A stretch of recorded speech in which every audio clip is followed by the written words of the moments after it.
안녕하세요. 미국 주식하는 인겐입니다. 오늘 미국장 한번 보겠습니다. 구독과 좋아요 부탁해요.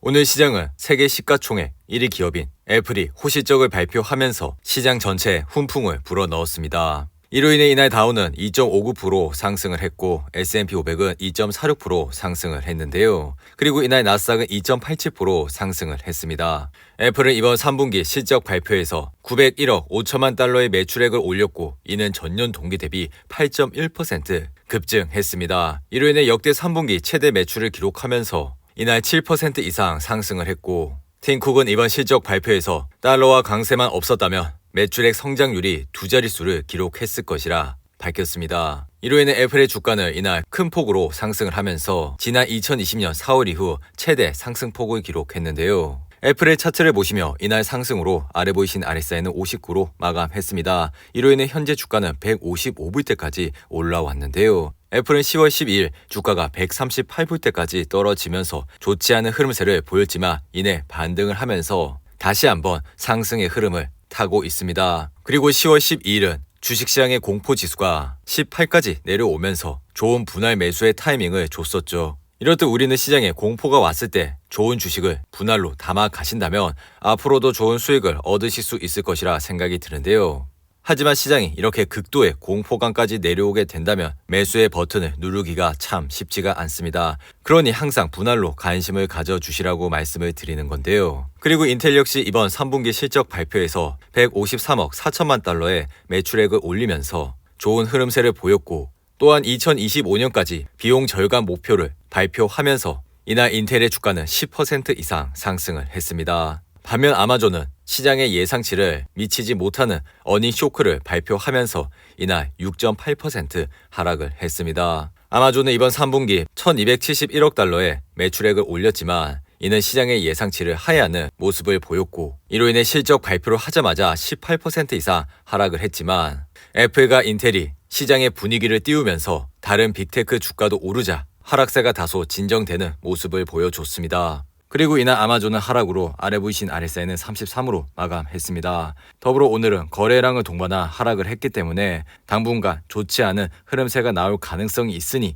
이러한 점을 잘 참고하시고 투자를 해주시기 바랍니다. 그리고 오늘은 미국의 개인 소비 지출이 전년 동월 대비 6.2% 상승을 하면서 인플레이션에 대한 우려가 더욱더 짙어지고 있는데요. 특히나 변동성이 큰 에너지 신료품을 제외한 근원 PC 가격 지수는 1년 전보다 5.1% 상승을 했고 전월 대비로는 0.5% 급등했습니다. 이렇게 물가가 잡히지 않자 연준의 공격적 긴축 전망이 많아지면서 통화정책에 민감한 미국 2년물 국채 금리는 장중 4.43%까지 뛰어 올랐습니다. 그리고 글로벌 장기시장 금리 벤치마크인 10년물 국채 금리는 4.01%까지 올랐는데요. 그리고 이날 WTI 가격은 소폭 하락을 하면서 배럴당 88.38달러에 거래를 마쳤습니다. 이로 인해 옥시엔탈은 이날 소폭 하락을 하면서 아래 보이신 RSI는 62로 마감했는데요.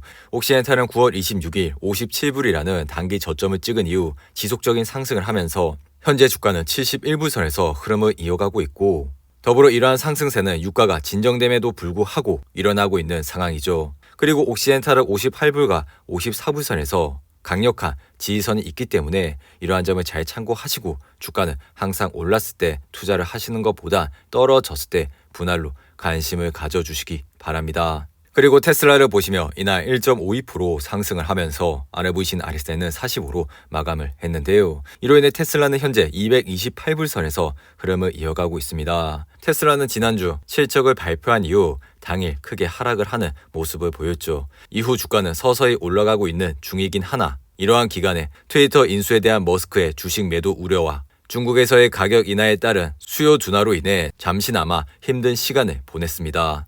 그리고 10월 24일 테슬라의 주가는 장 초반부터 엄청난 거래량과 함께 7%가 넘도록 하락을 하다가 결국은 이를 말아 올렸죠. 이에 대해 사람들은 머스크가 트위터 인수자금을 마련하기 위해 주식을 또 파는 것이 아니냐는 생각을 가졌고 이러한 추측은 기관 투자자들 사이에서도 많이 나왔는데요. 그리고 이제 시장은 다음 주에 열릴 11월 FMC를 앞두고 연준의 피봇이 있기를 기대하고 있는데 이는 점점 더 침체되는 경기와 강달러 현상으로 인해 연준이 기존의 목표대로 금리를 인상시키지 못할 기대감이 있습니다. 이로 인해 연준이 이제는 금리를 큰 폭으로 올리지 않고 서서히 다시 금리를 내리는 긴축을 완화하는 결정을 내릴 수 있다는 행복 회로가 나오고 있는 중이라 할 수 있는데요. 그런 상황에서 시장은 12월 기준금리를 50bp만 올리는 빅스텝이 있기를 바라고 있고, 이는 불과 일주일 전만 해도 12월 자이언트 스텝이 일어날 가능성이 매우 크게 점쳐졌는데 그 분위기가 조금은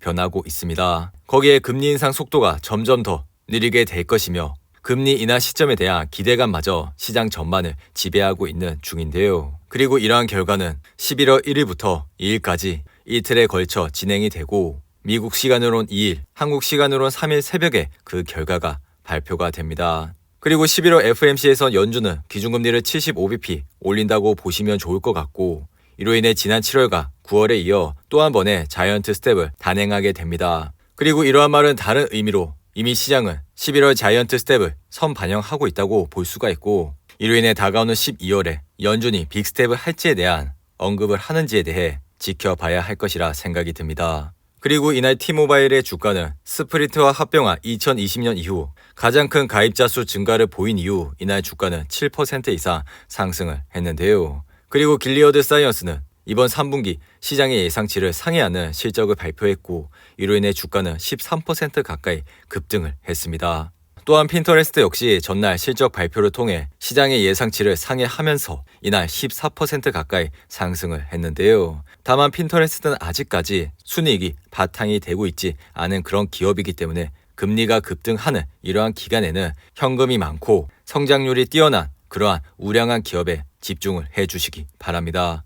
그리고 스파이 ETF를 보시며 이날 2.38% 상승을 하면서 아래 보이신 RSI는 59로 마감했습니다. 스파이는 최근 주가가 353불대까지 떨어졌지만 이내 반등을 하면서 현재는 389불대에서 흐름을 이어가고 있는데요.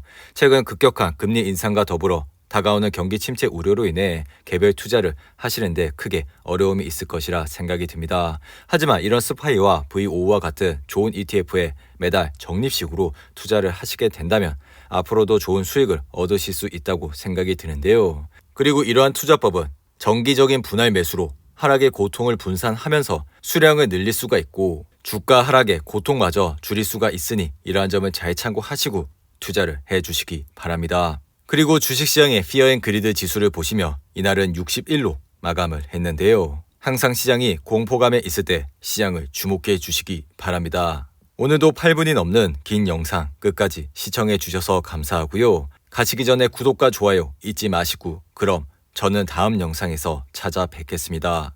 감사합니다.